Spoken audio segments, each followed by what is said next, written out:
What was the lowest point you think in your journey? Bro, I went to jail on acid, no cap. Yeah, I was in jail one night on acid. So this is a month span. I'm in jail on acid. I get out the next day. I think I got robbed at gunpoint, and you know what I'm saying, in the backboard, whole shit bang, you know what I'm saying. A couple weeks later, take some DMT, bro. Lose my mind for like 4 weeks, bro. And I crashed the car. You know what I'm saying? I crashed the car at the end of that night. And I totaled it. And from there I went to rehab. Like legit rehab. I was 19. Cause I was drawing. Like I was out the deep end. And I had to really face that shit. Like I felt like I had to really do the work, bro. Like it's an everyday battle, bro. It's like I could have the best week of my life, and then if I let depression take over, that 8th day could be like, why am I even here again? You know what I'm saying? It's like I have had to actively work on wanting to get better as a person, be a better person. Welcome to the SaintPod.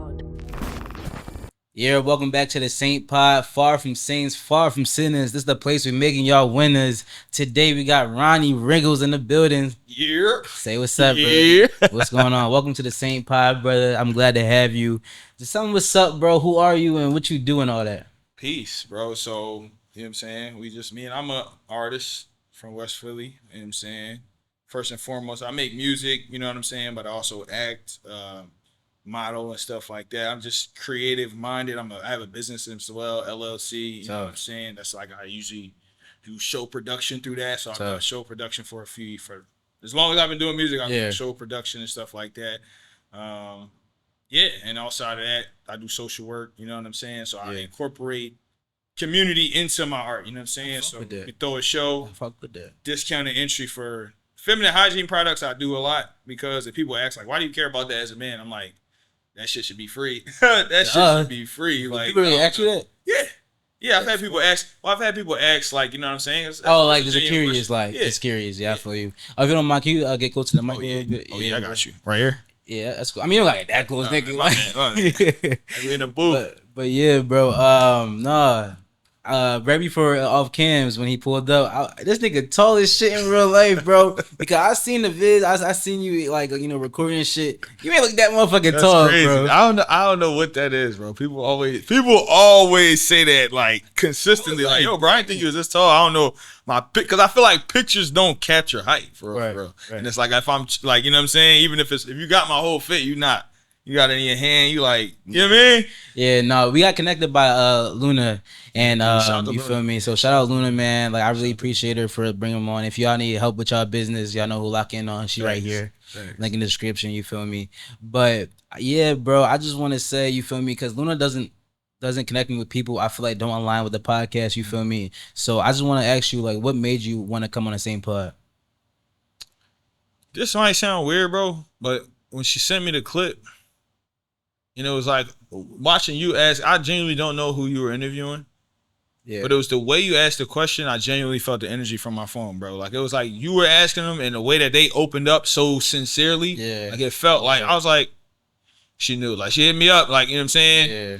And it's like, that was thorough. You know what I'm saying? That's tough, bro. I appreciate that. So, yeah. Shit. I'm getting chills by this nigga telling me about, you know what I'm saying? But nah, real shit. And that's something I really do aim towards, just complete authenticity and just a conversation as well. And that's why I even try like to aim the chairs like toward, because we actually really talking, you feel me? Like I don't want to always, because for a long time I had a couch. I don't know if you've seen the clip before. I had a couch and we would kind of always be focusing on the camera. But like that's why I kind of want to have more of a conversation. You know what I'm trying to say, bro? Let's get started with who you are, bro. You feel me? You from Philly? Yeah, I'm from West. All right, you from out of West Philly, man. Was your first love? You're multifaceted. Was your first love music? Was my first love music? No, I was not creative or really. I won't say I wasn't creative. Like I always loved music, but I wouldn't say it was my first love. I always was like, I never thought I would make music, but I always loved music. Like I said, my little sister was autistic, and my grandfather and my parents kind of put music in my hands. Like they asked me, what instrument would you want to play? I told them flute. They had me play clarinet and saxophone. So it's like, it was cool. Yeah. My little sister, like I said, she's autistic. She, growing up, bro, she was like Rolodex for music, bro. Just like all the time singing songs, hearing songs. So it was just like, but I played ball, bro. You know what I'm saying? I'm tall, so I hooped. I was around the way. I played ball. Get your ass under the court, nigga. You know what I'm saying? Literally, like, you know what I'm saying? But the hoop dream shit was cool. I ended up, like, I wasn't really supposed to be music boy. You know what I'm saying? I went to a private school growing up. So it was like from like early on, I got it for academics. Like, it wasn't for sports or nothing like that. My mom and dad was real. It was on me about studies, so I couldn't play football, shit, go outside with bad grades and shit. So it was like, my first love, no fun. This might sound weird, it was just like life. Like, I was just living. Like, as a kid, I was just like living, bro. We riding bikes, we in the dirt, we getting dirty, bro. And then ball was like the thing that I think it might have been a generational thing, bro. You know, ball was life for my era. Like, it was like ball is life, bro. I feel like every nigga had ball. You know what I mean? At some point. At some point. Nigga, I was asked, I still have ball dreams. Hoop dreams, like, come on, bro. It's like, who don't want to be in the league? Like, Mike, you feel me? Like, so, but then my mom was never, ever. She was, both my parents was always adamantly like, bro, that's not what you bank on.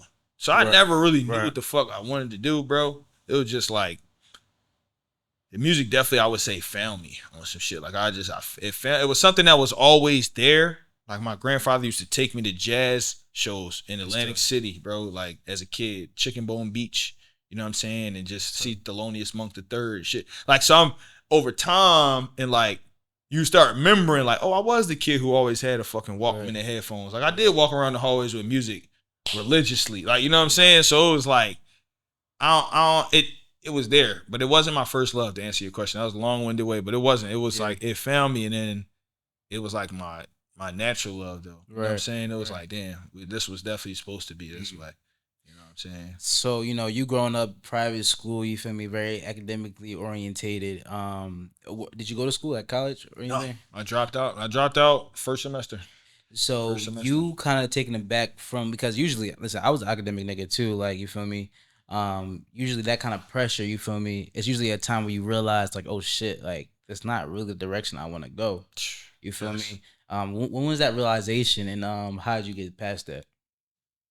Man, I would say, man, my senior year of high school was hard for me. My senior year was like, it was a bad joint. My folks was getting into it, and I was like, it was weird. They wasn't, you know what I'm saying? So that whole year was like, I was from around the way still. Like, we wasn't rich. Like I said, I had, you know, financial aid, academic scholarship, etc. So it's like, I'm seeing my classmates. It hit me in a different way. Like, I'm seeing my classmates' parents be able to afford tuition to schools they want to go to. So it's like, you seeing these things. It's like, damn, I want to go to here, but like, damn, moving to here and moving here, that's tuition. That's a different, you know what I'm saying? So it's like, state school is one thing. You know, I'm blessed to have parents who was like, then I got there and I felt like I was like, no, I just didn't feel like college, and that route was like learning things that we learned in sixth grade, right? And then the juxtaposition of going back to the hood, seeing like homicides with my mom, and seeing the disposition of like my community, you know what I'm saying? And then going out here and seeing like my classmates, I'm like, it's two different skills. It's just so for me, that was like, so that summer, like going from senior year into that freshman year of college, that year was so transformative. I started really smoking weed and shit heavy, so now I'm all like in the touching grass, and I'm thinking different, you know what I'm saying? So I'm like, no, like, that's some real, I feel like shit. You know what I'm saying? I'm like, no, fuck that. Like, I'm cool. Like, I'm like my third eye open. Like, I'm like against the world, and I was stubborn. I'm still stubborn. So it was like, you could say I bit my nose to spite my face. You know what I'm saying? And that was like, I went, because when I went, bro, I went hard. You can ask my folks, bro. It was like, this shit ain't for me. I'm out. I left. Damn. Dropped out. I left the crib.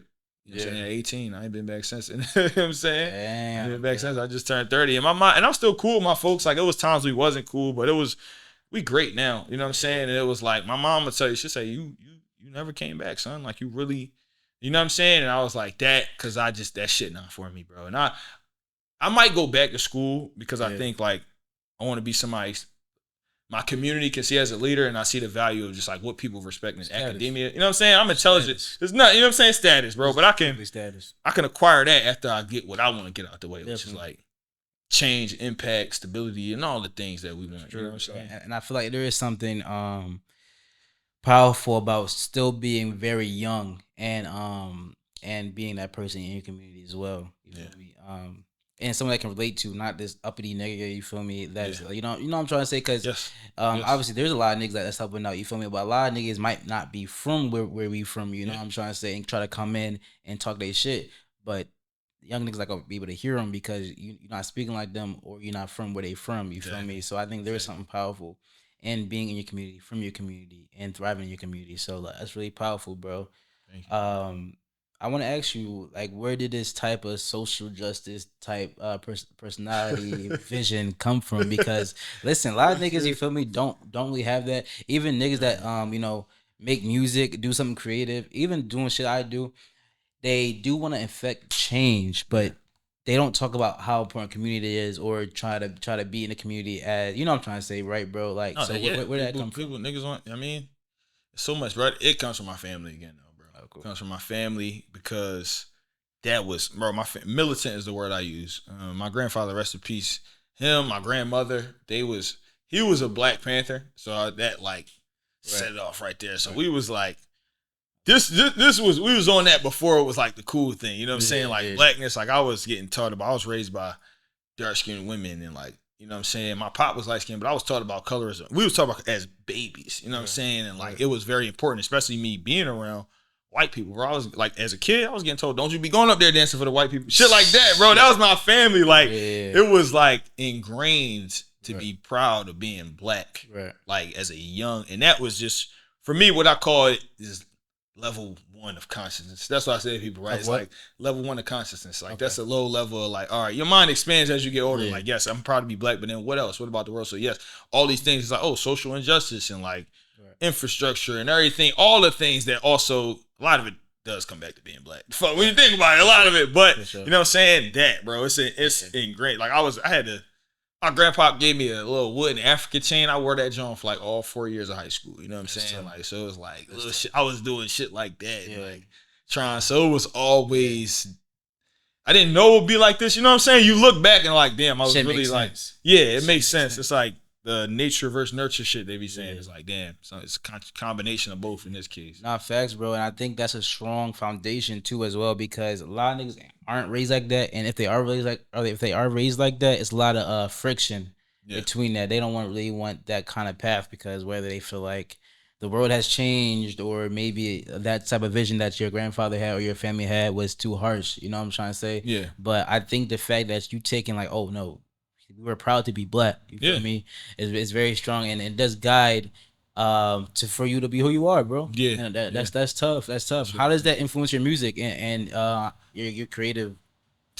I feel like because that leads to like, I'm a student of hip hop. That's Black. You know what I'm saying? That's how, you know what I'm saying? So that shit really like, I loved it. Yeah. Like, you know what I'm saying? I studied it. So we grew up. Yeah. We all grew up doing the same shit. Sleepovers with our cousins watching. Well, how old are you? I don't know. You might be a little younger. I'm 24. Oh, 20. Yeah, dang. You know Beat Street? Huh? You heard of Beat Street, the movie? Beat Street? No. Damn. Yo, see, you about to make me feel old as shit, bro. But I'm not that one. So Beat Street, Crush Groove, like Run DMC. My cousin, we was up on that. So then, of course, but then we grew up in like the shit that was coming out when I was a young boy, 50 and Kanye and Hove and like Lil Wayne and then after them, the Drakes and Kendricks and then you know, all the niggas, bro. Everybody who was like, so it was like that shit influenced me. And the inherent answer is being Black. You know what I'm saying? Because you don't get that experience without, not to be like, that's not about race. Hip hop is not about race. But for me, you know what I'm saying? It comes from my experience. It's cultural rather than like racial even. It's like that we was brought up in a certain culture that influenced my creativity directly for sure. Like, cause I was studying when I decided, all right, I'm rapping. I was on it. Like I'm relentless. Like I'm there. I just listen to music. I just love it so much that I can just like, so I'm studying my favorite niggas' flows, they deliveries, not to be like them, but just to like understand the art of being a rapper and a recording artist. You know what I'm saying? And being from Philly, bro, too, that's part of it. That's a big part of it, bro. Everybody got 16. And music, rich music history, bro. Like from here, people don't be knowing. Talking to the homie from Detroit, she's like, I didn't know Black Thought was from there. Oh, you know, like, niggas be from here, bro. Hey, no. Our city breeds music, bro. Breeds elite music. But niggas don't be knowing that. I don't know why. I didn't know that either. I'm realizing niggas don't know. Like, bro, I was in New York the other weekend, bro. This nigga said, what comes out of Philly? What came out of Philly, bro? What Uzi? This is him talking. Uzi. Okay, who else? Uzi. That's Uzi. like Just like, Uzi. I mean, obviously we fuck with Uzi. Of course, but that's a newer. saying? Gangster rap started in Philly. Schoolie D started gangster rap in Philly. You know what I'm saying? The first rap album to win a Grammy, Will Smith, Philly. Right. You know what I'm saying? Right. Eve, The Roots, Neo Soul, nigga, Neo Soul music. Like hey, Teddy Pendergrass. Goddamn, this nigga the CEO. Say that. Say it. I said you the CEO. Bro, I be on it. I be on the Philly shit, bro. Like I said, my grandpa took me to jazz concerts as a kid, so that like inherently kind of trained my shit to like you know what I'm saying? It's like I love music, like you said though.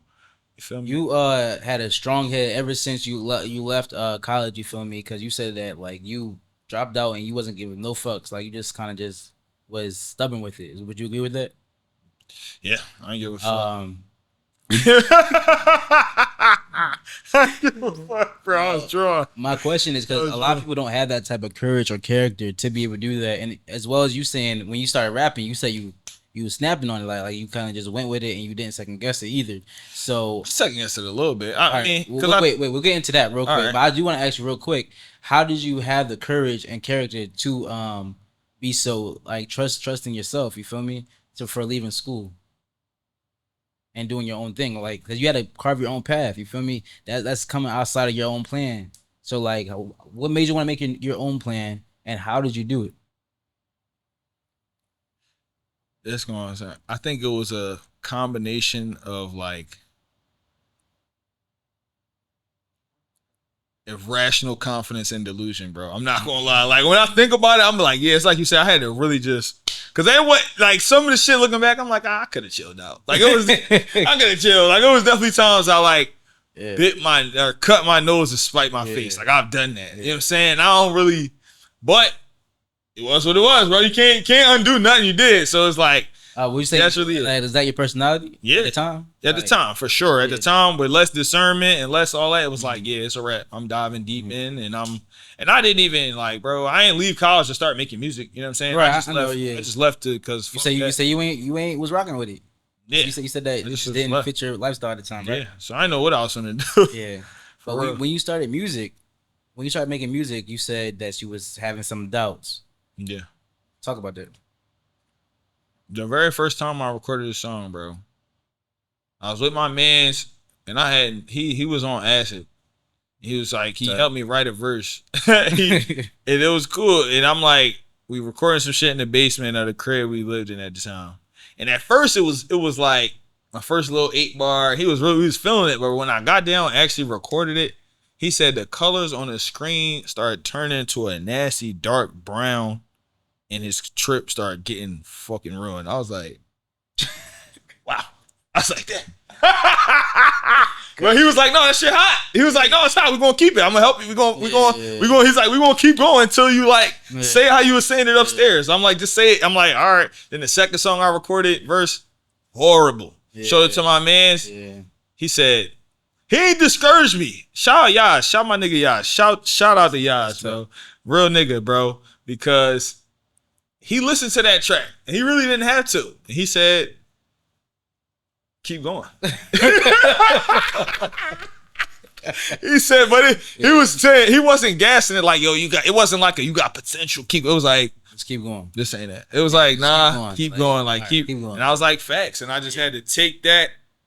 And it was there, and I knew I could rap from like ciphers and shit, and it was just like, but the art of recording is completely different, bro. Completely different. Listen, different. I had ball dreams, nigga. I had rap dreams too, shit, nigga. Hey. But like when you get in a booth, it's completely different. Like I salute y'all niggas because like it's time, and you gotta really like adapt to that shit because it's a whole different process than just turning on a beat and rapping on it. Like, you know what I'm saying? Just a regular type freestyle type shit. It's completely different, bro. It's the art of recording, bro. Facts. Being a recording artist is like you season. Like when you see niggas like, can you take that 16, spit it exactly? Can you deliver it in a way that it translates beautifully into a mic?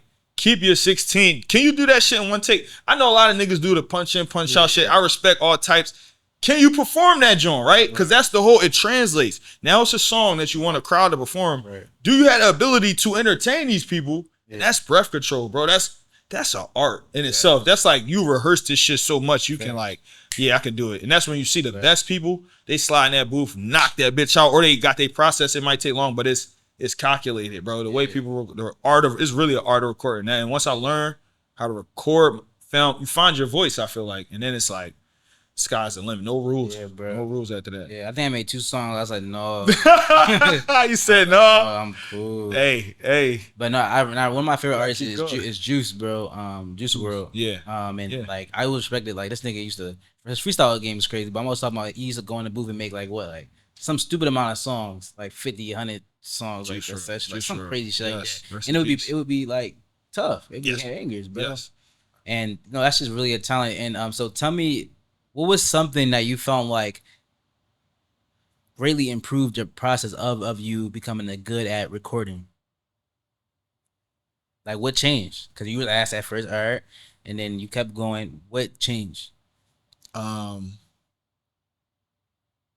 be honest, with the people around me, I got introduced to my friend Ben Thomas. So he's an engineer, really prolific engineer, and that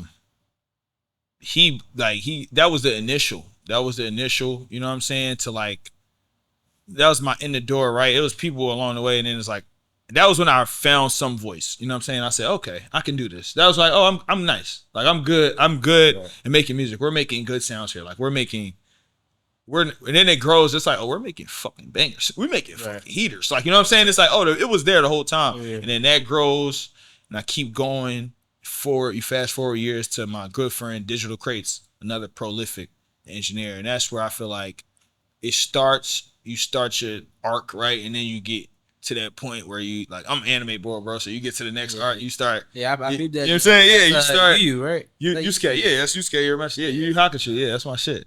So you level up. You know what I'm saying? And with Crates, I feel like I just started sharpening iron. You know what I'm saying? And I just kept those people, like, it was like just repetition over and over for real. That was really what it was. Because even it wasn't like I met Ben or Crates and it was like, oh, it was like, all right, we working at this. Let's keep rocking. Let's keep locking in. And then we start making hits, bro. It was like, all right. So you feel like your number one tip for people that are going through what you went through, which was, you know, maybe not getting the sound right, maybe not something like that.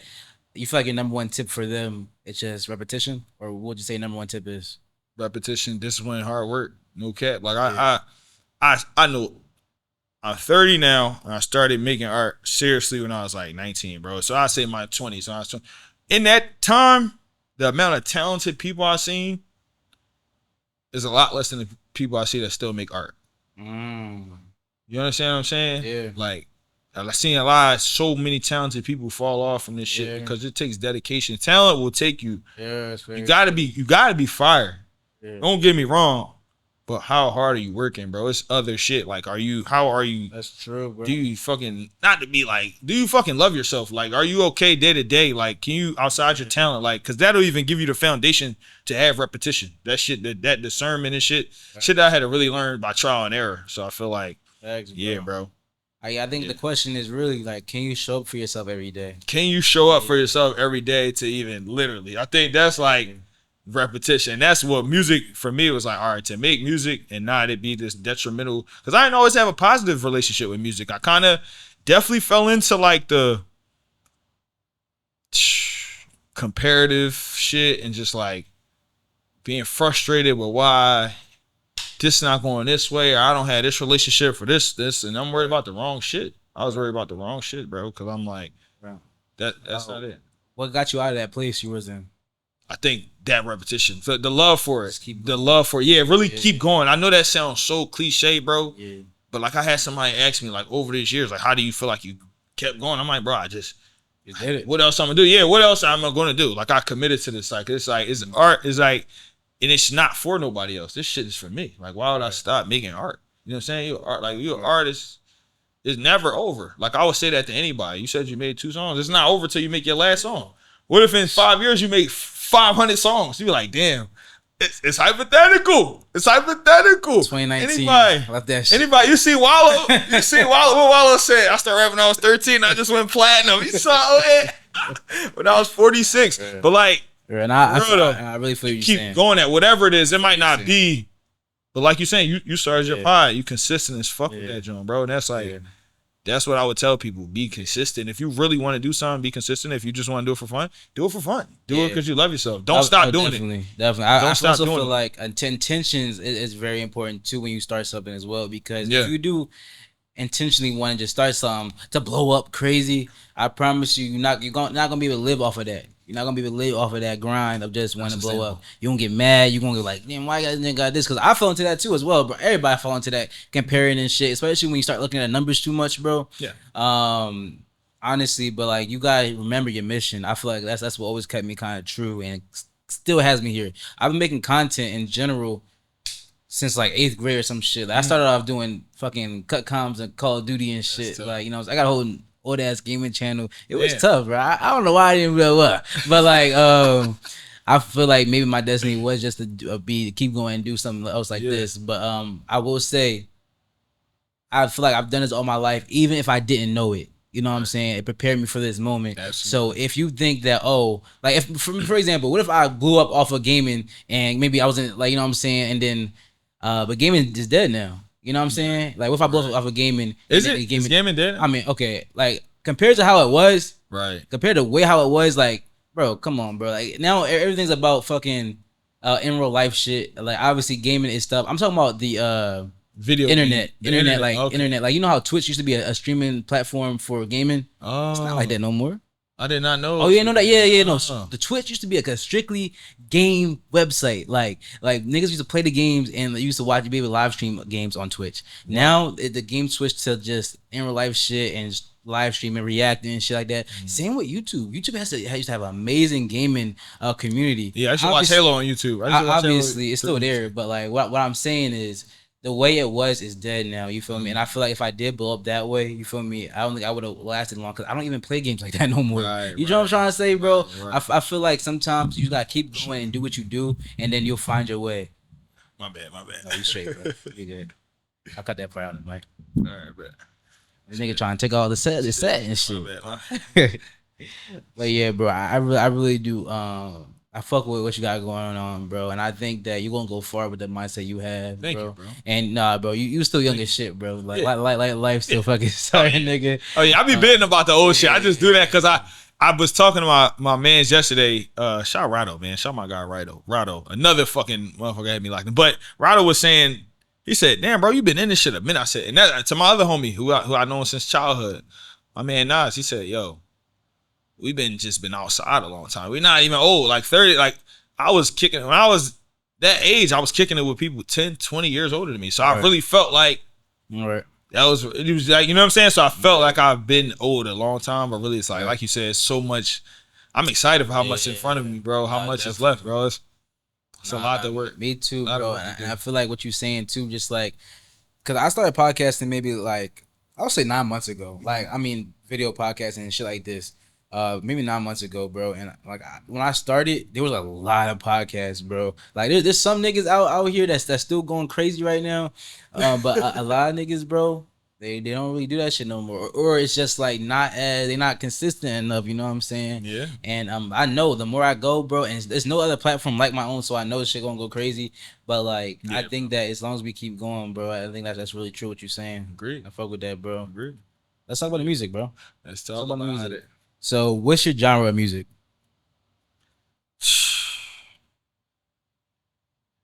What's my genre? I'm gonna say hip hop, of course, but it's not boxed in because my sound is so, you could say, weird. Like I might make a hip hop ass boom back, no drums, just a sample, me rapping, and I might make a house record. I'm singing the whole time, like you know what I'm saying, like and that's real, and that shit. It's genuine. That's whatever comes out of my voice. Sometimes it's not even me, bro. It's like a high power, but whatever voice comes out is like, that's tough. You know what I'm saying? I feel like it's just flow. It's the flow, bro. It's a flow state of music that I really be feeling intrinsically in. So I be trying to tell people my sound is like some neo hip hop funk. Right. You know what I'm saying?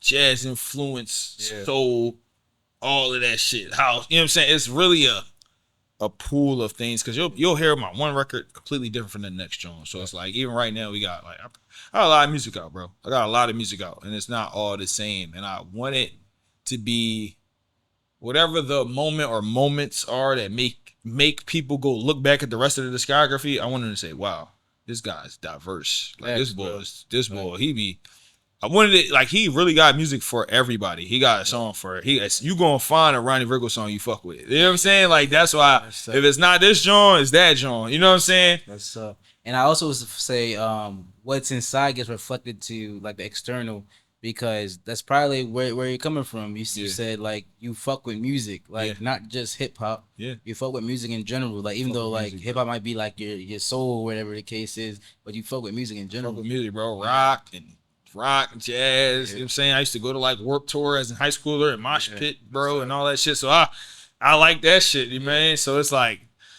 I perform, you know, with a band.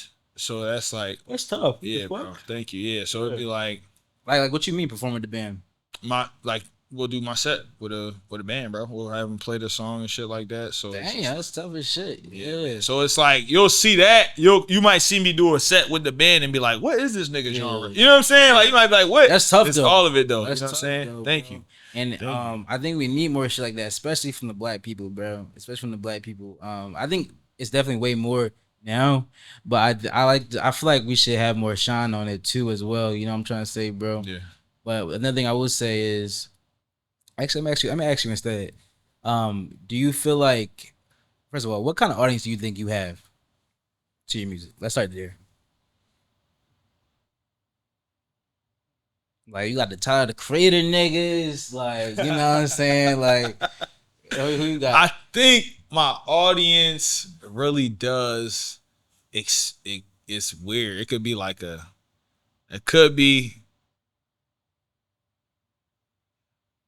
all types of people. It could be the Tyler the Creator niggas. It could be my niggas from Running Away. It could be, you know what I'm saying? People from other races, you know what I'm saying? Yeah. Other cultures, you know what I'm saying? Like other people that listen to different types of genre. It could be, I feel like it's worldly. My audience is worldly, but I really try. My main thing is like-minded people, right. You know what I'm saying? So it's more of a frequency thing. So I'm hoping my audience is like a righteous audience, you know what I'm saying? That's my main shit. As long as you respect everybody and care for everybody and like, you know what I'm saying? On a humanitarian level, those are people I want at the Ronnie Riggles shows. Right. You know what I'm saying? So I'm aiming to attract those people, you know what I'm saying? More than any type of demographic to get my, you know what I'm saying? Sure. I hope my 5,000 fans is all sturdy. Like I hope they're all good people. Sure. You know what I'm saying? So that's tough. And that actually wasn't one of my second questions. You kind of already answered it. But I was going to say, who is Ronnie's music for? Definitely, it's for those people who, you know what I'm saying, understand the adversities of life, but still choose to live it. You know what I'm saying? Still choose to live in love. People that understand this shit ain't always gonna be pretty or sweet, but you keep going. Like, you know what I'm saying? It's for those people. Like, it's like we got a lot of work to do. You know what I'm saying? Like it's for the people who understand the journey that it's gonna take on a societal level to really make the changes we say we desire, bro. The world is crazy right now. We on the pod, but we know the state of the world right now. We continue to make art through that and try to impact people through that. So it's really, that's who Ronnie Riggles fans. If you are a fan, you don't know that, I want you to hear me and be like, oh, all right, bet. And if you're on the line with this, don't come to the shows. Don't get cause no, bro. You know what I'm saying? It ain't about nothing else. It ain't about optics. It's about impact for me, bro. Yeah, like I feel the same way, bro. That's the same shit. Yeah. Like, I could easily do entertainment. Like I was telling you off cam. I don't think the cam's rolling, but I was telling you about. I wanted to do like more entertainment shit at one point. You feel me? Just to bring in more viewership, or cause niggas can like look at a funny video all day. You feel me? But what I truly do want is to somebody walk away from my vid and be like, yo, them niggas spitting. You know what I'm trying to say? And I want to inspire the nigga to do something. You feel me about it? Yeah. You know what I'm trying to say, bro? Absolutely. I agree with that. Bro. I agree with that. Bro, what was the lowest point you think in your journey? The lowest point in my journey.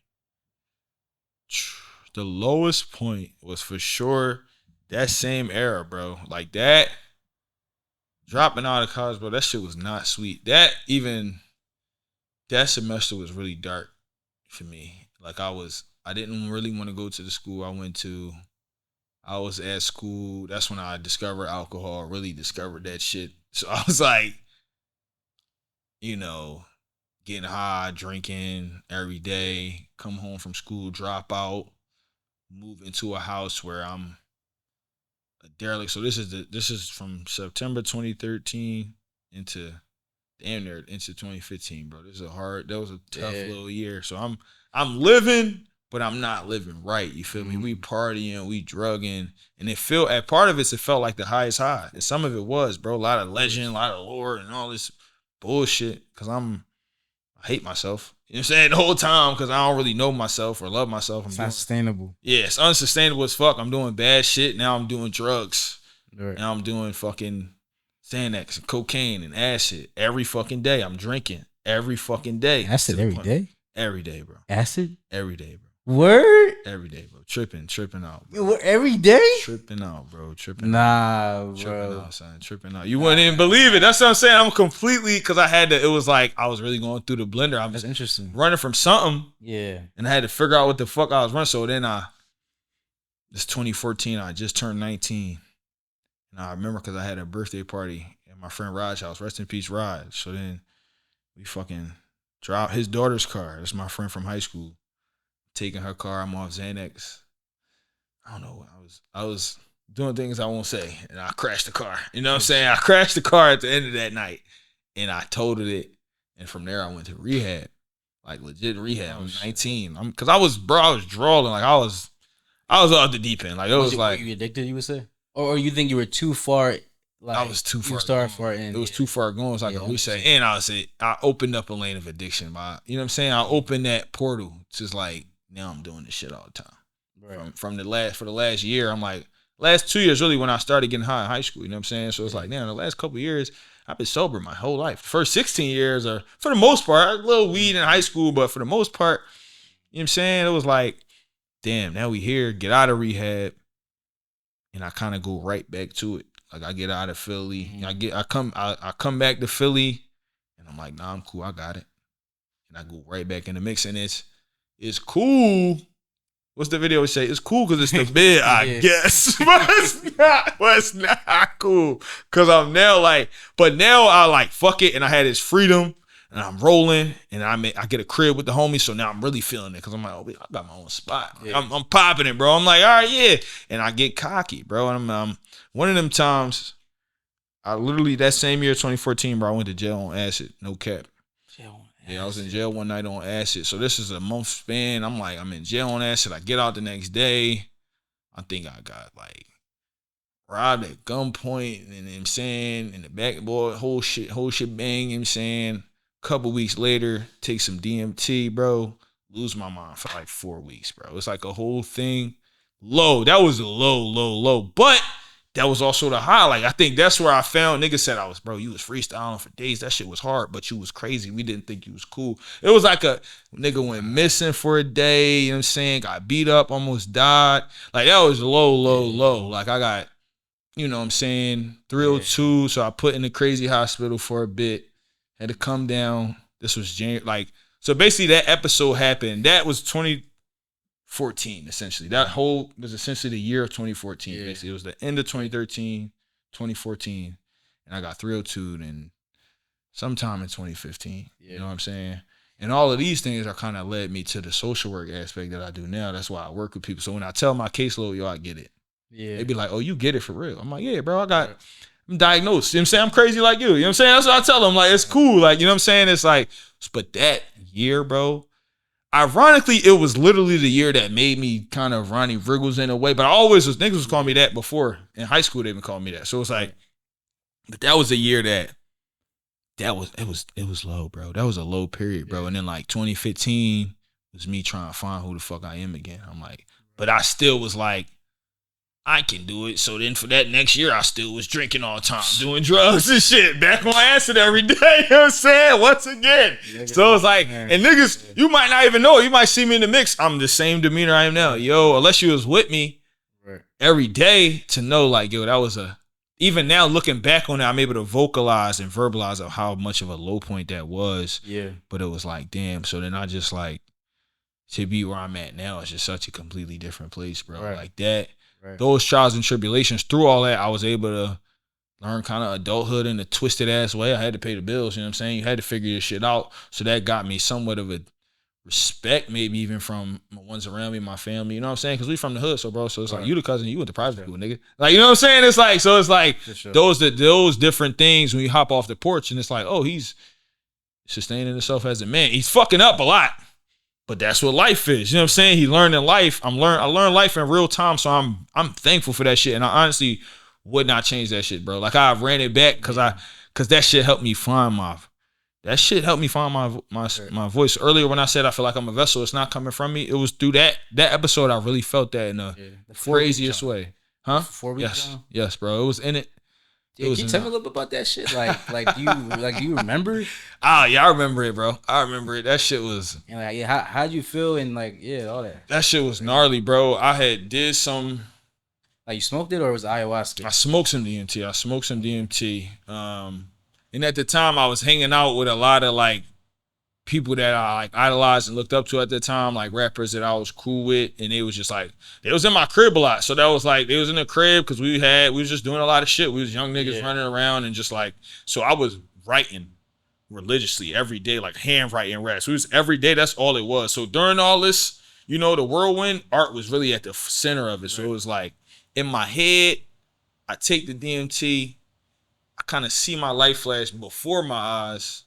And before my eyes, bro. But it was real fast. And then I see the words. No funny shit in capital letters at the end of the DMT trip I seen. Success. Big ass letters. You know what I'm saying? That was like, I'm thinking I'm out for hours. I come to, niggas like, oh, you was only for 5 minutes. I'm thinking I'm cool. Well, over the next few weeks, it wasn't until it was that peak point, there was like a 4-day period where it was like, yo, this nigga tweaking. That I had been doing weird shit for weeks, but it was like, bro, we take acid there all the time. So niggas might have just like, oh, that's Ron. He just being a little like what? Like what? Like I couldn't quantify it until like I would just start walking around the crib. I'm talking to myself. I'm doing schizophrenic shit. Like I'm just doing schizophrenic shit, but I'm also present. But I'm not really making sense. For weeks, niggas it was let up. It was like, bro, you was speaking in code for weeks, and we just was like ignoring you because we didn't really understand what the fuck you was talking about. What the fuck? And like, but how were you feeling at that moment? Like normal as fuck. That's so crazy. That's why I was like, until I didn't, and then it became a few days where that shit was vivid. It was like, yo, am I on drugs? Like it was like I wasn't. It was points where I wasn't even in possession of my vessel. Literally, I felt like I'm sitting outside my body, and I'm doing shit like I'm walking around talking about I'm the Holy Trinity, I'm God, I'm all these things. I'm like, what I do remember is some physical shit, bro, because I got jumped a couple times, rightfully so. I was wilding, like I was doing crazy shit, bro. Like I was times, bro. In a 4-day span, 4 or 5 day span, bro. I went missing for like 24 hours. I was going up to like people's front doors, and like I remember one thing I vividly remember, right? And it's like, this is some vessel outside the body shit. Yeah. These two old heads, I go up to their front door, they like, stop, what you doing? And it was like a voice telling me that I was going to receive a blue house. It was a light blue house. I'm crazy as shit. I go up. Sound like psychosis. I licked the door. I remember being like, and these old heads start, boo, boo, they punching me in the face. Shit. And I'm just like, my bad. And I don't know if I even said my bad. They like, something wrong with him, because I wasn't fighting him back or nothing. Like I wasn't, they like, he throws. So I walk away. You know what I'm saying? I'm hopping in people's cars. I'm running out the crib naked. I'm going in my crib, running hot water and just putting my head under it. Mind you, my best friends are with me at the time through this. They like, what the fuck is Ron doing, bro? Right. We like, they losing. I'm making them go crazy, because this is like, imagine your friend who you be chilling with every day smoking weed, and now this nigga just like, and then they on drugs too. But everybody chilling. It's normal drugs. Nobody know what. No, and that was another thing. Nobody knew exactly what the fuck set it off. Right. So niggas is asking each other why. It's like, it felt like some Truman Show shit, bro. Because to me, I'm normal, but the whole 3 weeks, they like, yo, what the fuck did Ron take? They're like, why he being weird like this? Like, what's up with him? And I'm, so, you know, I vividly, so getting fucked up, because that was like, I think my body remembers those instances. And by those instances, I was almost getting fist fights with my friends. I was hopping in and out of strangers' cars. You know, my parents had finally, they say, yo, we got to call his parents. Like, it was one of those. I wasn't really speaking. It was like one of those, like, yo, what do we do? Like, who can? So it was one point, my folks had tried to take me to the hospital. I hopped out of a moving car, walked to my high school because it was up by my high school. So I'm at this private school. I go into the private school, my high school, bro. And I graduated from a year before in a psychosis state. I walk in, I'm talking to my basketball coach, crazy as shit, saying nothing, bro. And I'm like, but my demeanor was like, it wasn't like no crazy, like, it was just like, oh, what's up, bro? And I say some weird shit and niggas would be like, oh. Yeah, like nobody, until later, niggas was like, yeah, bro, we didn't know what you was on. You was chilling, though. And I was like, you know what I mean? So get back to the city because they realized he not going. I go missing for 24 hours. I go missing. I'm down North Philly somewhere. I hop in, I don't know, bro. I was out of it. I hop in a lady car. She had a baby. A nigga, rightfully so, pulled me out of the car, started fucking me up, like punching me in the face. But I'm not resisting. I'm just standing there. He like, and then he gets a wooden joint and is about to, I think, honestly kill me. And I'm like, I remember being like, he stopped. He like, this nigga's crazy. I walked away. It's pictures of me from when they finally got me. And it was like a whole fucking scene, bro. When my friend was like 7 of my friends in my bedroom on the floor. I had some stone little table that I used to just hug on. They was not trying to give me no drugs. Everybody said I kept trying to ask. And the weird thing, bro, they said I was fucking freestyling for weeks and that shit was hot. I swear to God. They said that shit was like, and they said it was annoying because I would snap in and out of real conversation. Like I'm looking a nigga in the eye like, nah, bro. And I say some shit that's like, oh, bro, my bro, hey, how you? And I snap back into the crazy shit. And it'd be like, you know what I'm saying? So they couldn't tell. And it was like, that level of psychosis, you saying deep shit to people. You fucking with people's emotions because you tugging on it. So it was such an episode by those, from a calm, oh, he acting weird, to like this intense few days of like, what the fuck? For sure. Is this nigga ever going to be regular again type shit? So it was like, they was all there. I don't know how they got me to the crib. My lips was busted and bloody. My pop, after all this resisting and running away from cops. Oh, it was one time, bro, on 21st and Cecil B. Moore, my parents had me. This was how I knew this shit was like some ordained shit, bro. I'm going off at my parents, just fucking screaming schizophrenically. My pop, I said, let's get out. I remember this. I said, let's get the fuck out. Let's mix. I'm going crazy. I was at my parents' house screaming, schizophrenically screaming, punching walls. They don't know what to do. They're just like, this is crazy. And I get out, fighting my dad, bro. I'm fist fighting my dad. And I remember this shit, bro. He said to me, his name Ron too. He threw me off because he not like my dad, like he's 5'10", like bigger guy. He said, he grabbed me, we grabbed him. He said, Ron, you not that strong. My mom, he popping it. My mom like, no, she hop out. She started jumping me because she like, no, he was too close to the spike. So we look like the fucking Three Stooges on 21st and Cecil B. Moore. A cop roll up and it's like, yo, y'all good? They're like, yeah, we good. 3 days later, bounce back to that scene in my room. I'm around this table. It's 7 of my friends at the time. It's crazy how many years later this shit was, bro. 2015. Yeah, that's so it's like 2015, bro. We all there. They saying I'm doing weird shit like spitting my blood on the table, talking about how I'm God and all this shit. I was going off on Twitter. Oh my God, the Twitter shit, bro. Twitter and the internet, telling everybody how I was signed to Hove and them and Ye, and I had record deals from everybody, every executive. Mind you, people who know me in real life, so they seen this shit like, oh, you make music, congratulations, bro. I'm just losing my fucking mind. Honestly, it's like telling my friends. The moment I vividly remember is being 302, which is why they changed it to a 201. Hilarious. It's funny now, but it wasn't. My parents that came to the crib, they was like, yo, we found him. They came. I hear my dad's voice from down the hallway. He said, are you ready to get some help, son? It was like a fucking movie, I swear to God. And I said, all right. Shit. Bro, I was like, yeah, all right, man. We out, Dad. The cops that come to my house, bro, for the 302 is the same fucking cops that walked into us from 3 days before. The same exact 2 cops. Like, 3 days apart. Bro, it's the exact same 2 cops. They said, oh, we remember him. We remember y'all from a few days ago. And then the cop said, you ready to go? I said, yeah, you can cuff me anyway. Some dumb shit like, yeah, you can cuff me anyway, bro. I'm Jesus. I could get out of him if I want. Everybody laughing.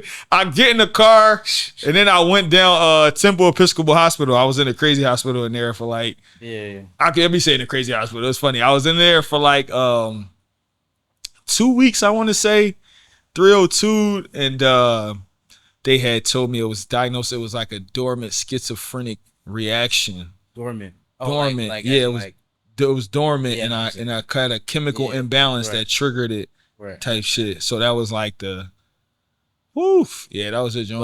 That was crazy. So what did they do? What did they do when you were there?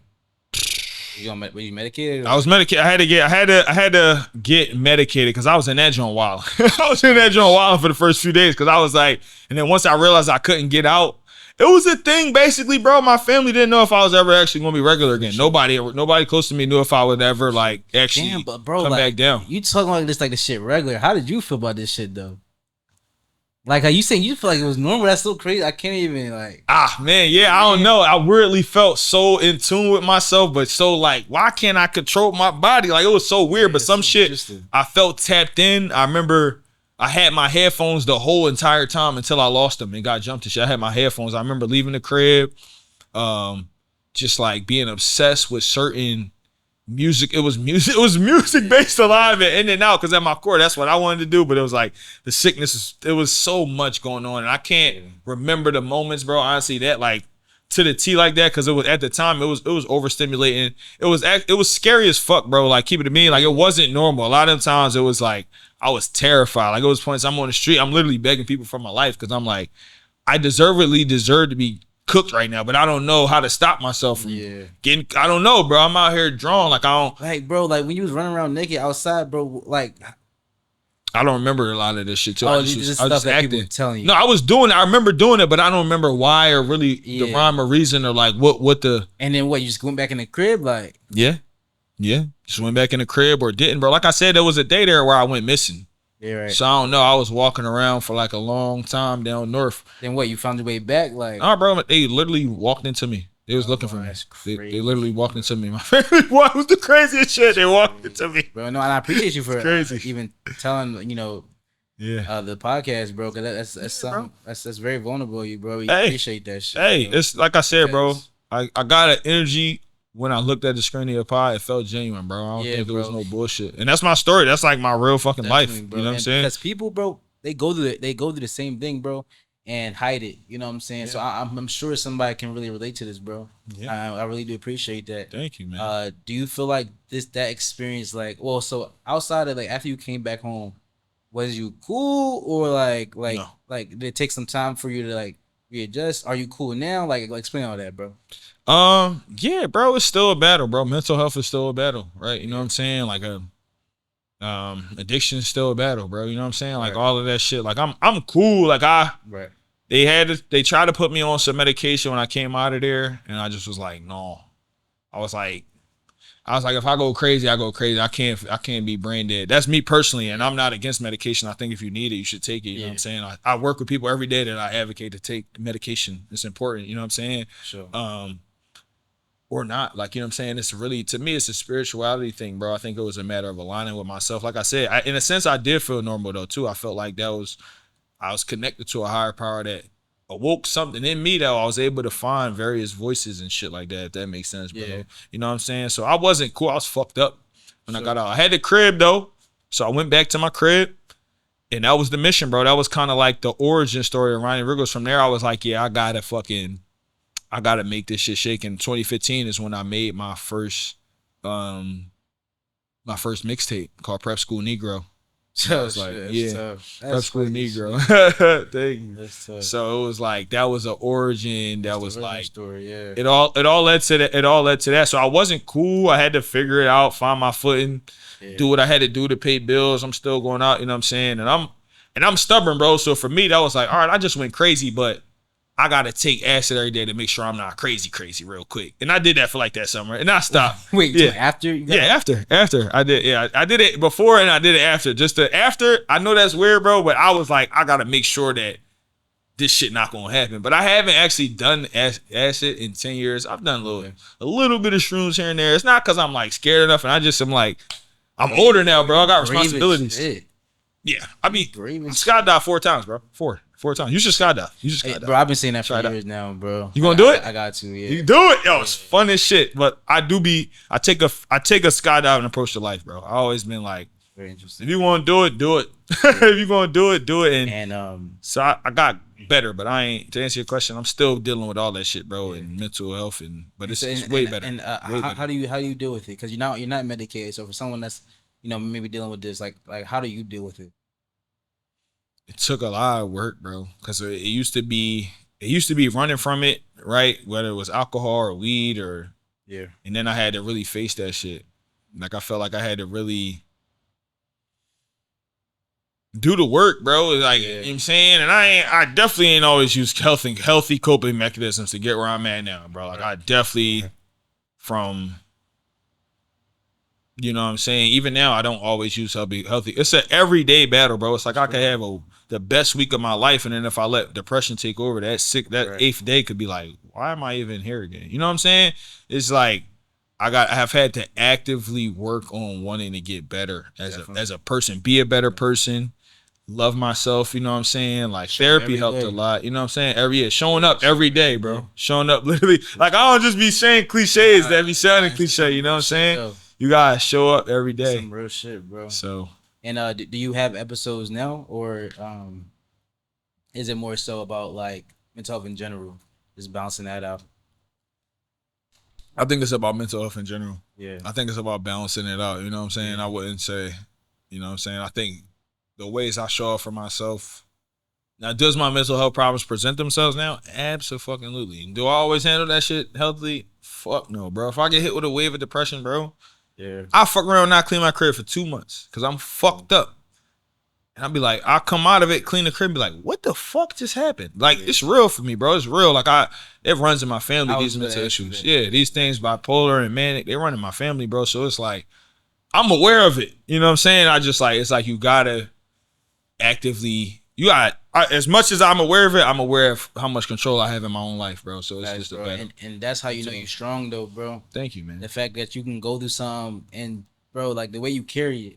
Thank you. You carry it very nice, bro. I'm telling you, people hide this. You know what I'm saying? Ashamed of it, and I'm glad that you can be able to talk about it. You talk about it almost as if it's nothing. That's why I don't know if you see my face, but I'm like, hold on, wait, you just said that, but like I'm just so surprised at your vulnerability because it's not easy. I know it's not easy, bro. But the way you carry it, it makes me believe like, yo, like you was on some strong nigga shit, bro. Thank you, because I didn't always feel like that, bro. It took a lot of growth, bro. A lot of growth, a lot of growth, lessons. Sure, bro. You know what I'm saying.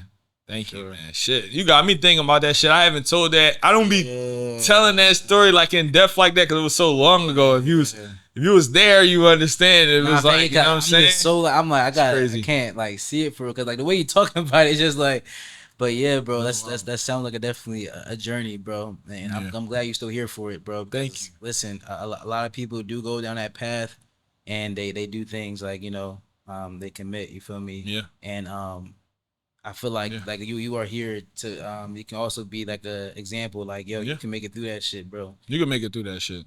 You can make it through that shit. Anybody. Did you have like any points where you're like, yo, like, am I never gonna get better? Am I never going to? Or would you just? Fuck no. Yeah, I went through the whole wave of like, I'm gonna do this shit. I'm gonna blow up. I'm gonna quit. I'm gonna keep going. I hate this shit. Why the fuck they not fucking with me at the shows? Fuck it. Let me book my own shows. That was it. Fuck it. Let me book my own shows. That was the one. I said I could just do shit. Like do I believe in myself? What am I actually doing this shit for? You know what I'm saying? Right. And I was like, yeah, bro, I definitely doubted it.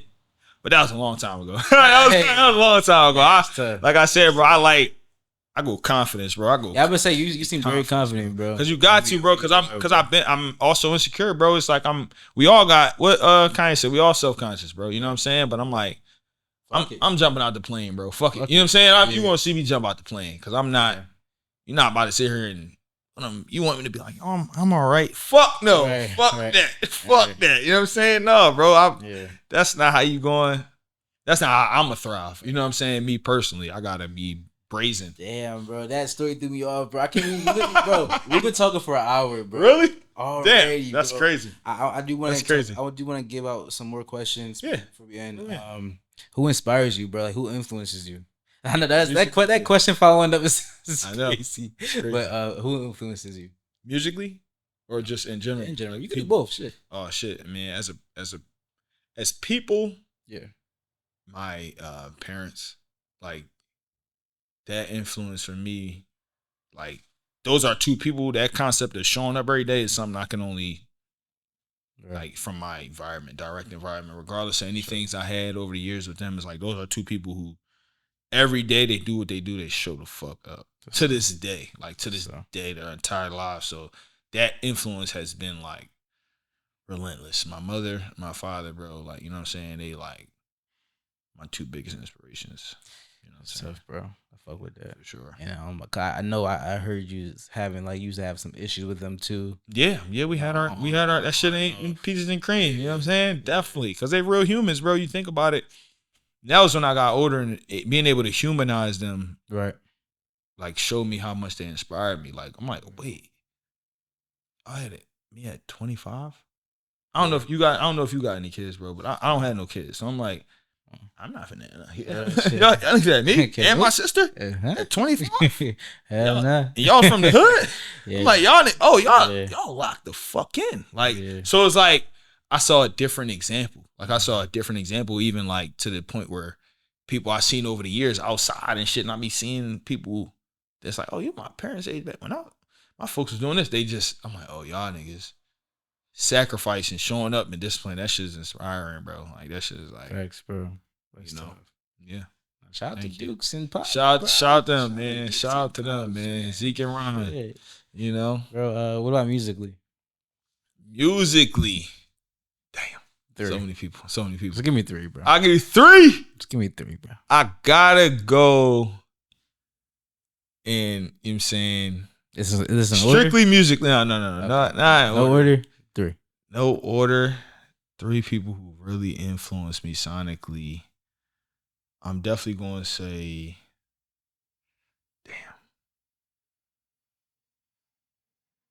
Biggie Smalls. Biggie Smalls. Kanye West 03 to like 11 run. Crazy. You know what I'm saying? Crazy. You know what I'm saying? It's ridiculous. Crazy. Yeah. And then I'm gonna say, man, damn. You making me pick. Come on, that's bro. so tough. Yeah. I'm gonna go for me 3K. 3K. Who's 3K? Andre 3K. Oh yeah. Damn, are they all 3 Geminis? I think so. I'm also Gemini. Oh yeah, okay. I'm gonna go with the 3 gems. Yeah, I'm gonna go with them because rap wise, like I was just like there's some people that just is more than their music, is them. For sure. You know what I'm saying? And I feel like nobody can inspire you just basically solely on their music. No.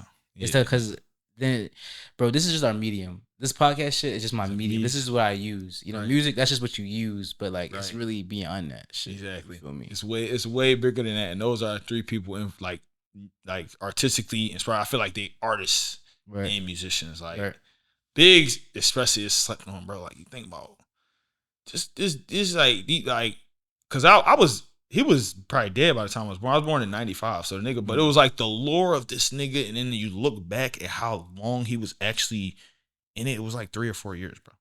Damn. Like, nigga, it was damn. Bro, it was like he did so much. Damn, I didn't even know that. Yeah. Bro, his run, he ran in the 90s. I think he passed in like 96. Damn, that's crazy. Like he was from like 92, 90. You could, if you stretch, he was out, of course, and about, but really, it's like, bro, he was running for 3 years. That's crazy. Your influence has influenced 40 years, all off of this. That's charismatic delivery, unforgettable voice, cadence that's also lyrical as fuck. But then he studies it, and he's a musician. Right. When you can hear the shit, when it's like, oh, this nigga love music. Right. Like bigger than, you know what I'm saying? It's like, damn. That's like that's my number one inspiration. That's like my big is like to me, tough, bro. Like that nigga. Like you know what I'm saying? That's tough, bro. I fuck with that, man. What's next for Ronnie, man? What's next? Let me know what's next. We working. I'm about to drop a bunch of music and art, and I'm that's just to short something. I don't want to say all that shit. I'm about to drop a bunch of art. I will say right now I'm working on a few projects. My next album is finished. Oh, and I'm trying and cohesively writing a theater play because I'm an actor too, and I'm producing a film to go with the album. So those three works in conjunction. So those are like my long term. I'm thinking bigger long term projects now, bro. I'll give you that. We got a name. Name. I can't. Not yet. It's too much. I'll tell you off the camera. Right. I don't want them pulling it out there. Somebody be like, I came up with this. No. Collective consciousness already. Somebody might be thinking it. You know what I'm saying? Michael Jackson say about Prince. You know what I'm saying? You already know him. Yeah. But exactly. Bro, I want to say I appreciate you, bro. I ain't gonna lie, bro. Like, appreciate you, man. We had an hour conversation. I feel like it don't feel like that shit, bro. I feel like we was talking for like 20 minutes. Real rap, bro. But definitely down the line, I want you back on, bro. I feel like we got way more to talk about. I feel like I didn't get to hit like the actor bag and like more into like about your music and shit like that. I want you to come back on here, do some more shit, go crazy in this music shit, crazy with everything, bro, and community, everything, bro. Like any events you got, bro, I'll show up. You feel me? I'll show out too, man. Shit, definitely, bro. Let's lock in, bro. Let them know where they can find you at, bro. You can find me. Is this one? This one? Yeah, this? This one. All right, this one. Yeah. You can find me all the social media. Ronnie Riggles. RONNIERIGGLES. It's the only one. It's only one Ronnie Riggles. You could. And one and only. So it's the one and only. Nah, I'm gonna fuck with my boy, bro. Let's be safe out here. I'm gonna see you. It's been safe. Appreciate you, bro. Peace.